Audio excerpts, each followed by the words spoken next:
Jason, take us through back before Orum existed. What problem were you seeing every day that made you think this needs to be solved? Yeah, so it really started off as solving a problem for myself. I started my career in sales, first as an SDR and then as an account executive. And then I was lucky enough to be the first sales hire at Rubrik, where I built out their worldwide SDR and inside sales team, and then later their corporate sales team.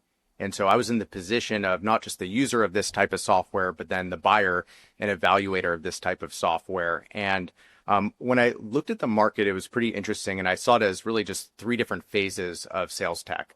So the first one really being the age of the CRM, where the tools actually created work for the sales rep. It was, if it's not in Salesforce, it didn't happen. A big part of the job was doing data entry. And some of the tools that were starting to emerge as I was a manager, they had some claims around automation, but really what they were, once I dug in, was they were focused on managing and tracking the sales rep rather than actually doing the work for them, analyzing the call post factum or tracking sequence steps.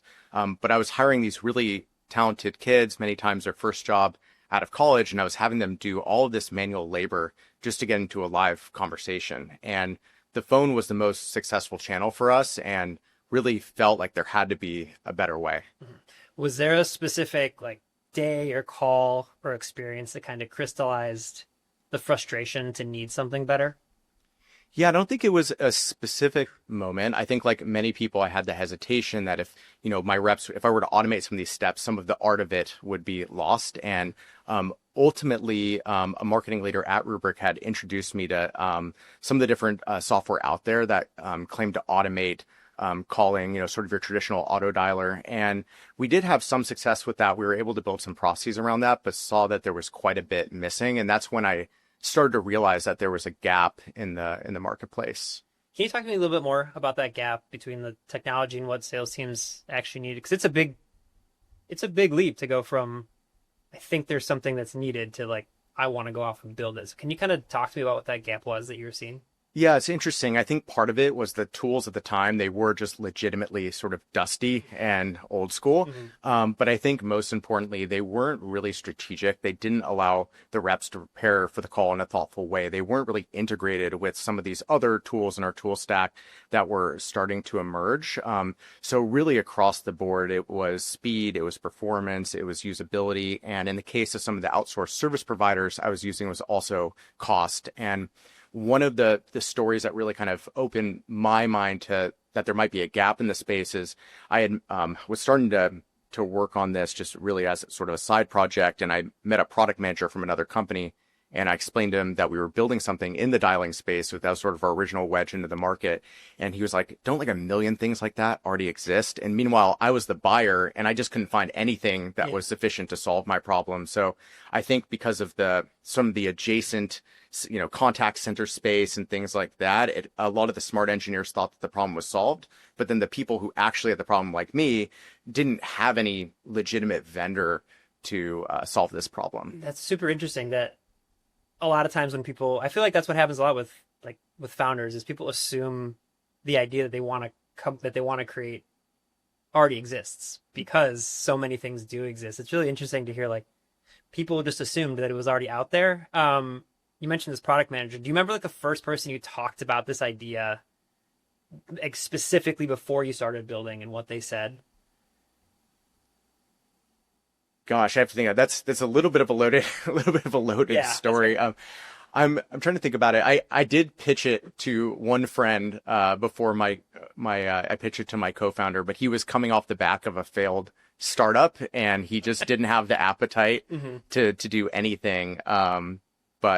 Yeah, I mean, for the most part, I don't know if I like really, before we built the prototype, I don't know if I like tested the idea and asked a bunch of people. I felt like pretty strongly that there was something to be done there. The bigger risk at the time was the technical risk. I was using an outsourced service provider where they had human agents that would make calls on your behalf. They click a button, they transfer it over to the rep. It was this very old school, like Windows 95 looking interface attached to it. And it was something like 40 to 60 cents per dial. So it was very expensive. And then the real question in my mind was, I knew that software and AI could theoretically solve this, but like there was nothing like that exists. So my concern is like, hey, am I like 10 years ahead? Is it actually possible to solve this? And that's the real spark happened when my co-founder built a prototype, and I looked at in really a few months, and I looked at the prototype, and it wasn't great, but I was like, hey, this is like at least half as good as what I'm paying hundreds of thousands of dollars for.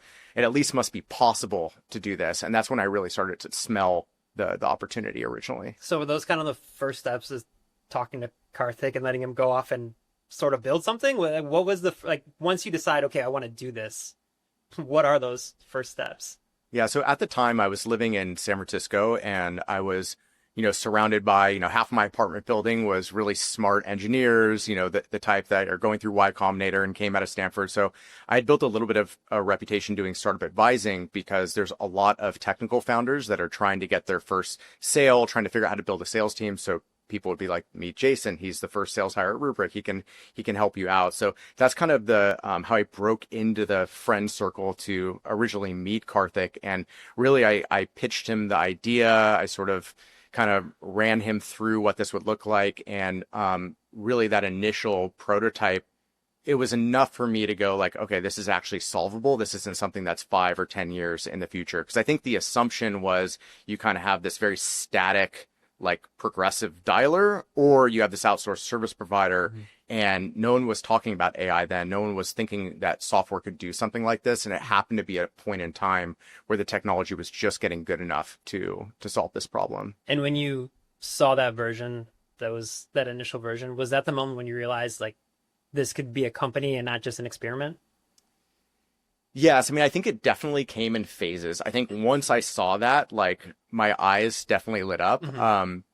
It took some convincing of my co-founder. I think one of the stories that I like to tell is we released the prototype, and like something like a week later, my co-founder was like, look, I don't want to work on something that no one wants. Like, we don't really have any sales yet. And I was like, whoa, like we don't have a website. We don't have SOC 2. Like, give me a chance here, and I ended up, and that ended up turning out to be a really great thing, because my reaction to that, to keep my co-founder really interested in what was effectively our side project at that time, was I went out and I desperately pitched it to like all my sales friends. And so that was really the first time we started to get some market validation. And what would happen is we would like do the Zoom, and then we get off the Zoom, and then I would get a call on my cell phone, and they're like, whoa, what was that? That was the most incredible thing I've ever seen before in my life. And many of those people that we first pitched became our earliest employees. Many of them are still with us today. And so it's, I'm really glad that we went about doing that, because yeah, it helped us validate the idea. And we also learned quite a bit about, there's things about the original idea that I didn't fully get right, that we were able to really adjust from that early feedback. So I'm really curious, you had a wonderful career with Rubrik. You were leading this incredible sales team. What made you like want to take that leap? You recently told our whole company about like percentages of startups that end up being successful. Like, what made you say, okay, this is the moment to do this?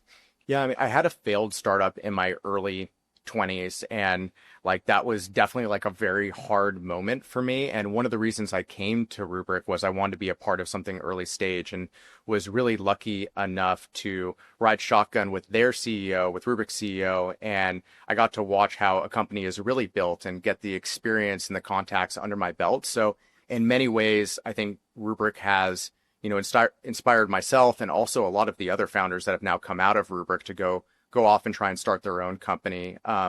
So sort of the next part of the story is some of the success of the side project started to spiral out of control, and we ended up with quite a bit of ARR. And I think the companies were like, are you a real company? Like, what is this? And so that's when we finally said, all right, we have to do this for real and go all in. And that's when we ended up going and raising our seed round and really building the company around what was at the time really just sort of a product and a ragtag team. Yeah. Can you talk to me about, and it could be from a technical standpoint or from a sales standpoint, but like some of the early things that you learned from that we've grown, whether it's like the off-the-shelf things Orum was built upon, or just different things that you learned from those early days that were adjusted so that you knew we'd be in a better place.